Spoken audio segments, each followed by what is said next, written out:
La mirada está puesta definitivamente en la elección de autoridades judiciales porque nuestro poder judicial está en crisis, está muriendo.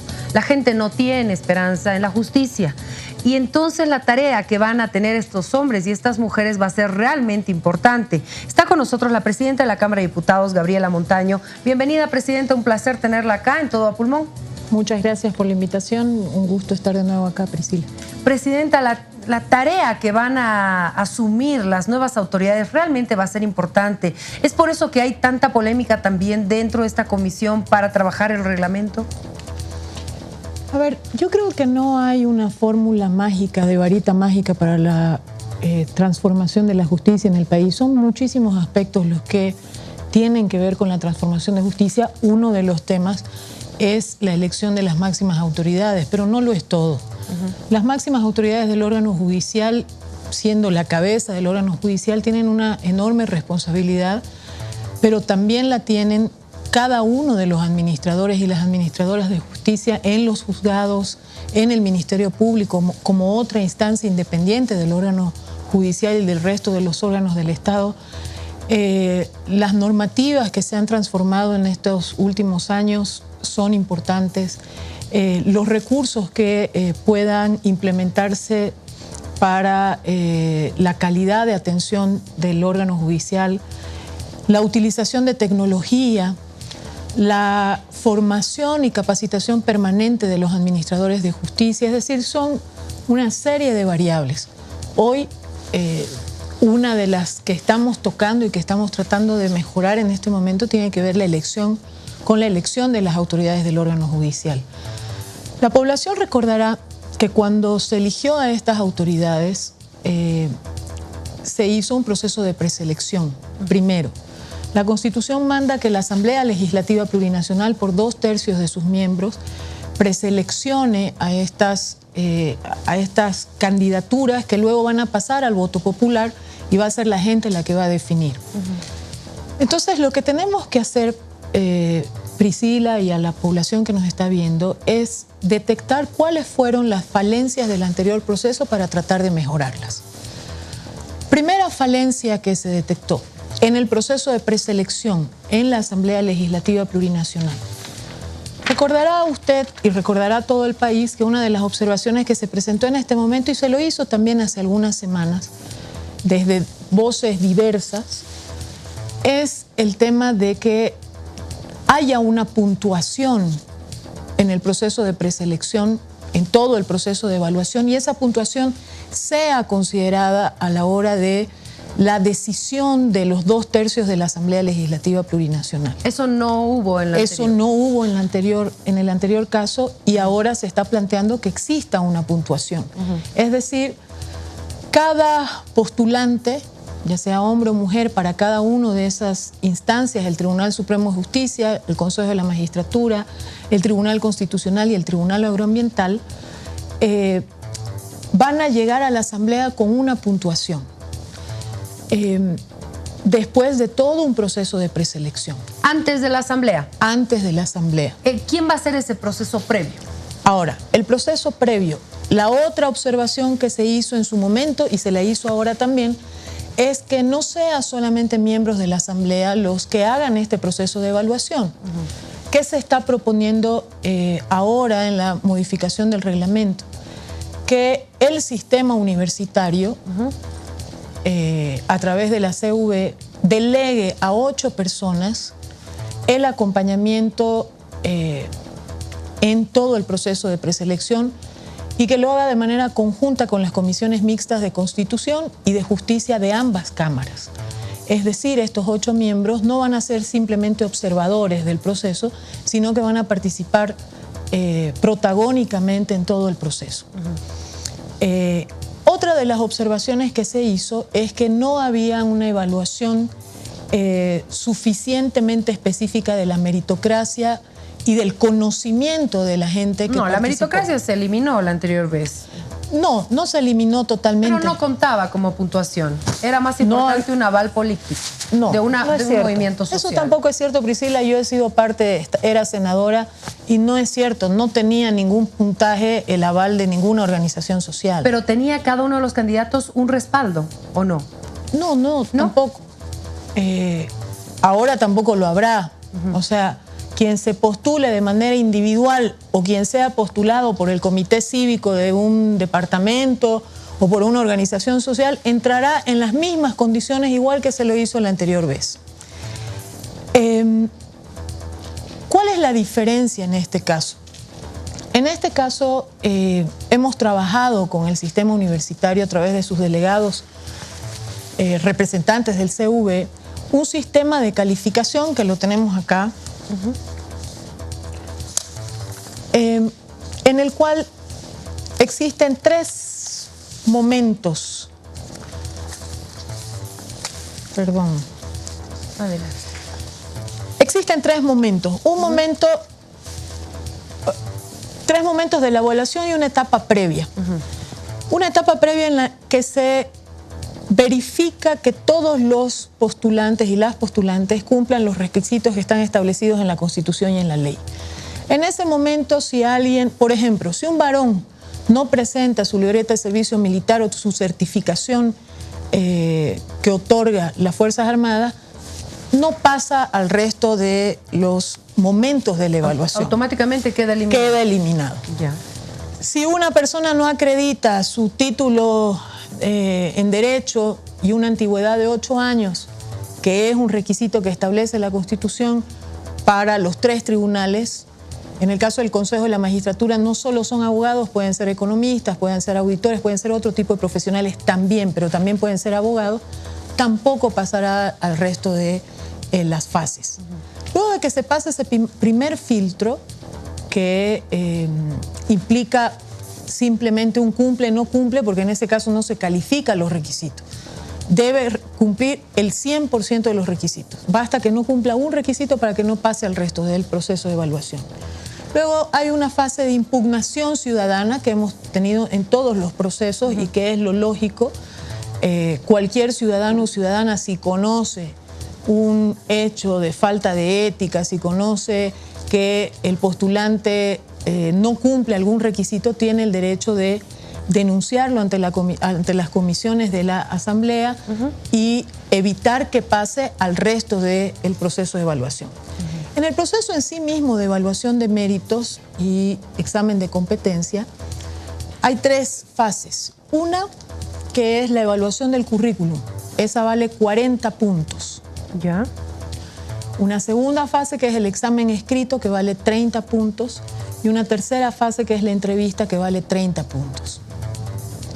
En la fase de la evaluación de méritos... en las 3 fases van a estar los delegados de las universidades. En las 3 fases van a estar los delegados de las universidades. En las primeras 2 fases, que son básicamente académicas y técnicas, ya. Porque la evaluación de un currículum o el examen escrito se la va a hacer de manera equitativa la comisión del sistema universitario y las comisiones de la Asamblea de manera conjunta. Y en la tercera fase, que es la entrevista, la comisión del sistema universitario participará como observadora. Allá no podrá hacer preguntas. Vamos a construir con ellos las posibilidades de preguntas, pero ellos no van a ser directamente quienes entrevisten a las personas, porque no correspondería, es una atribución de la Asamblea Legislativa Plurinacional. En la primera fase de meritocracia o de evaluación del currículum, se evalúan 4 aspectos.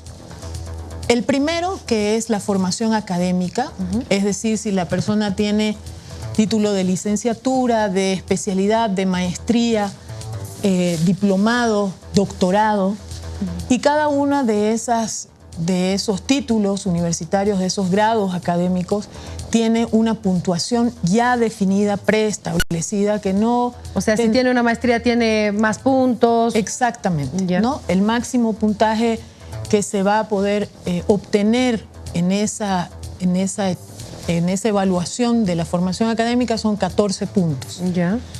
De los 40, por lo tanto, 14 van a formación académica. 19 puntos van a la experiencia profesional, ¿no? Ya. La experiencia profesional, que puede ser en el ámbito de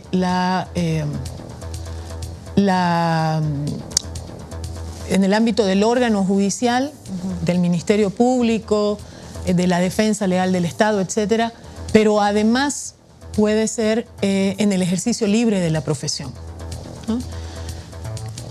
¿Quién tiene mayor puntuación? Quien tenga más experiencia, es decir, quien tenga más años de ejercicio profesional, ya sea en el ejercicio de la profesión libre, en el ámbito privado, o ya sea en el ámbito del propio órgano judicial o Ministerio Público, todas las entidades que tienen que ver con la administración de justicia.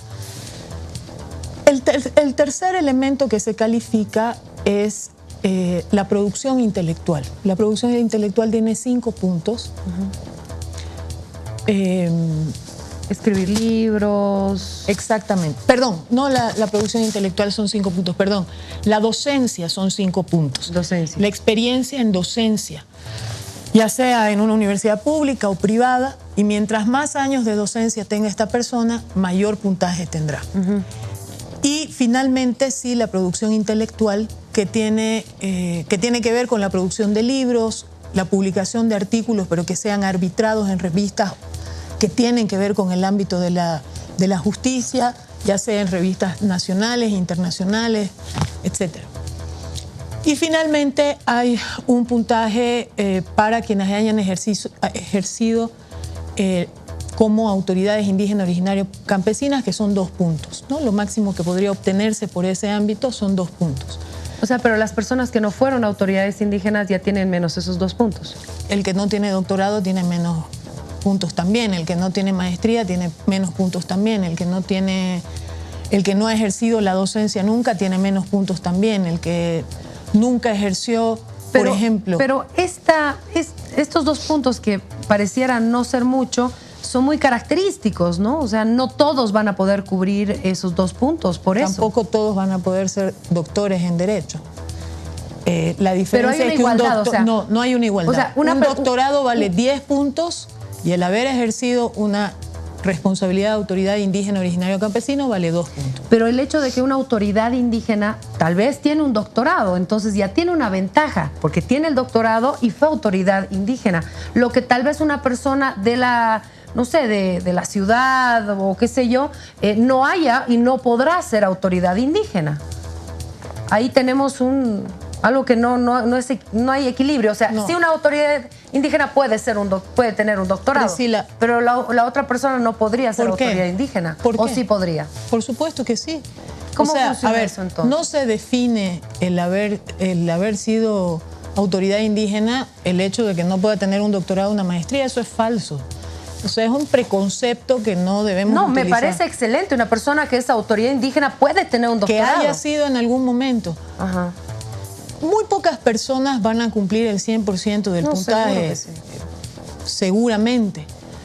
No hay una enorme cantidad en nuestro país tampoco de doctores, de gente que tenga doctorado. Hay doctorantes, hay una mayor cantidad de gente que está haciendo el doctorado en este momento, pero no existen una gran cantidad de doctorados en nuestro país. Y el doctorado vale 10 puntos. También ahí podría decirse, bueno, pero ahí hay una diferencia, porque quienes acceden o tienen los recursos para hacer un doctorado serían los que tendrían mayor posibilidad. Pero aquí de lo que se trata es de darle mayor valor a quien haya hecho el esfuerzo durante su vida profesional de seguir formándose, de seguir en la academia, de hacer una especialidad, de hacer una maestría, de hacer un doctorado. A mí me preocupa un poco el preconcepto en relación a que se le está dando prioridad. No, no es cierto. Si se le estuviera dando prioridad a quien ha ejercido la autoridad indígena originaria campesina, le pondríamos los mismos 10 puntos que el doctorado. Y ahí sí que habría un desequilibrio. Ser autoridad indígena originario campesino vale 2 puntos y ser doctor, que implica unos años de estudio muy importantes en la vida de una persona, vale 10 puntos, ¿no? Entonces, yo creo que no pondría por lo menos el énfasis ahí. Yo creo que la gran parte de la evaluación de los méritos están en la formación académica, en la experiencia profesional y en la, ya sea quien ha dedicado su vida a la investigación y ha tenido la publicación de libros, de investigaciones, o quien se ha dedicado a la docencia, también tiene digamos, un peso importante en esta evaluación. Esa es la distribución entonces de los 40 puntos. Sí, y es el sistema que utiliza en general el sistema universitario, con algunas diferencias entre universidades públicas y universidades privadas para la evaluación de sus propios docentes, ¿no? Al momento de contratar docencia, ya sea en pregrado o en posgrado. Luego viene el examen escrito. Ese examen escrito lo va, todas las preguntas, el banco de preguntas que se va a llevar adelante, lo va a realizar el sistema universitario, no los asambleístas. Solo los ellos van a formular las preguntas dentro de unas temáticas específicas, unas para el Tribunal Agroambiental, diferentes a la del Tribunal Constitucional, a la del Tribunal Supremo y a la del Consejo de la Magistratura. Se está proponiendo en el reglamento que se haga un banco de preguntas que tenga al menos 720 preguntas, de las cuales solamente se van a utilizar 60 preguntas para cada tribunal. ¿Al azar? Sí, se va a sortear el mismo momento, o momentos antes, perdón, el mismo día. Como que saque el papelito, digamos, una cosa No así. sacará el papelito porque no es un examen oral, es un examen escrito, pero se sortearán las preguntas y esas preguntas se imprimirán inmediatamente y bajo mecanismos de seguridad, etcétera. Lo que eliminaría lo que decía el diputado Santa María. No que se les pase las preguntas. No hay posibilidades porque ese examen se va a hacer en el momento, cuando las personas ya están en sala, se sortean las preguntas y se imprimen los exámenes inmediatamente. Cada examen va a tener 60 preguntas y cada pregunta va a valer 0,5, por eso son los 30 puntos.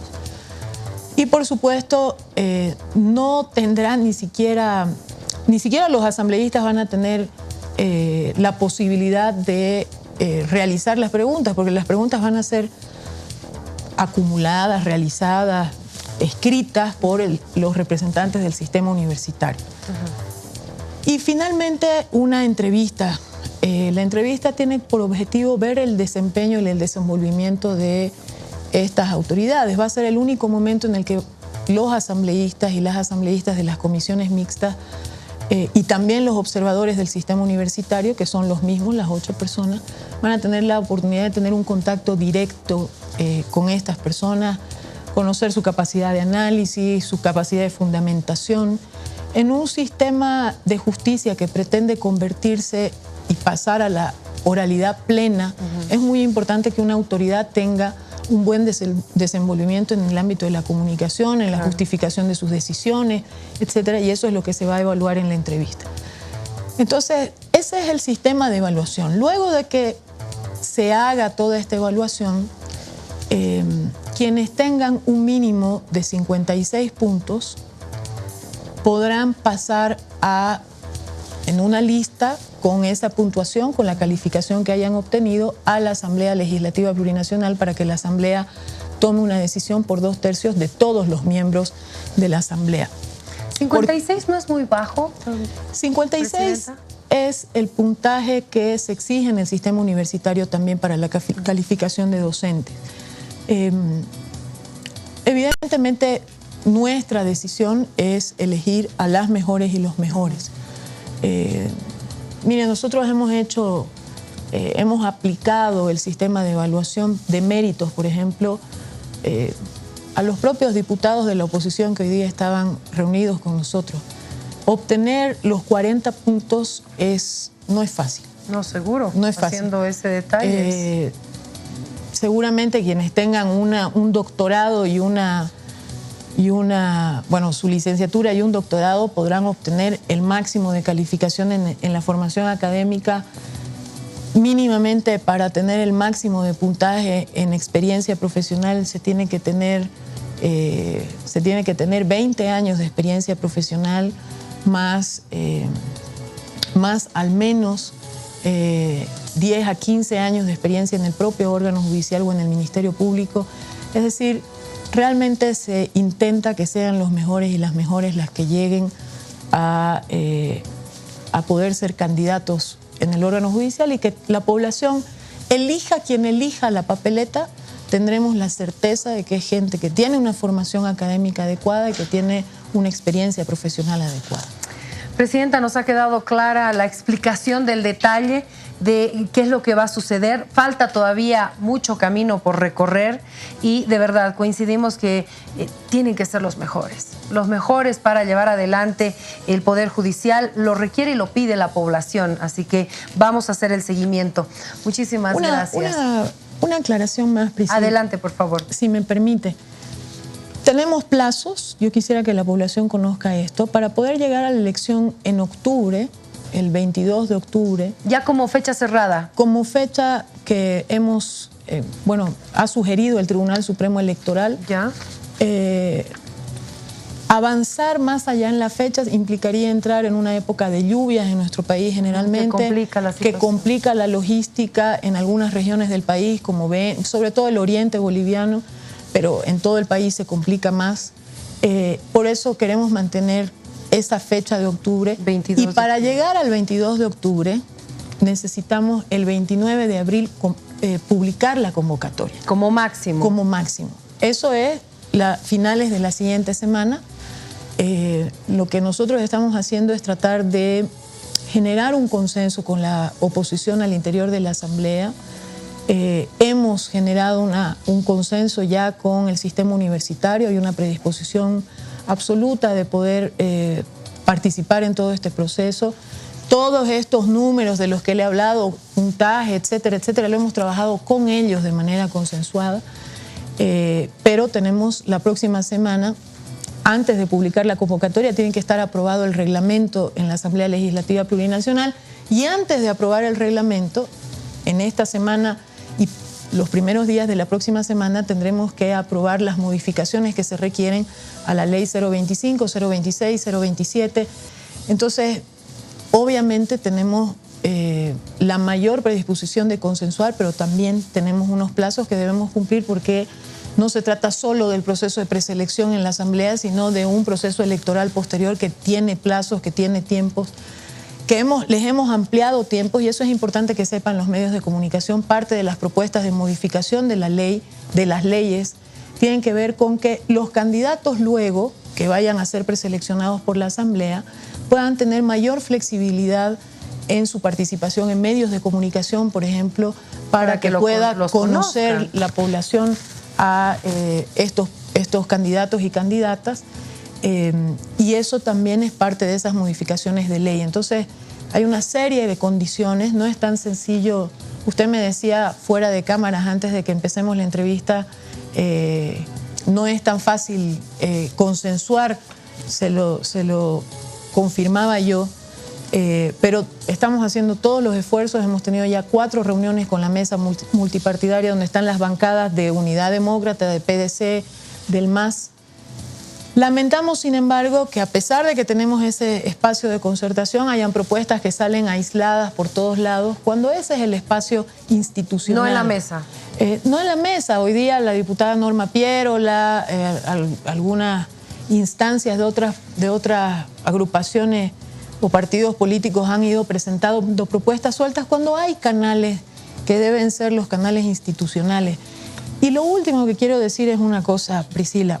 Nosotros como Asamblea vamos a abrir, como se lo hemos descrito, va a ser un proceso totalmente transparente, abierto, etcétera. Pero lo que no es admisible es que incumplamos la Constitución Política del Estado. Es decir, la Asamblea Legislativa Plurinacional no puede delegar una atribución que es de la Asamblea constitucionalmente. Nosotros no somos gente que ha caído del cielo. Somos diputados, diputadas, senadores y senadores que hemos llegado por voto popular. No estamos aquí porque yo no soy diputada porque alguien me puso y me sentó ahí. Yo soy diputada porque hubieron miles de ciudadanos que votaron por mí, como lo son los diputados de oposición y los diputados de oficialismo, los senadores y senadoras de... Entonces, respetemos nuestra institucionalidad.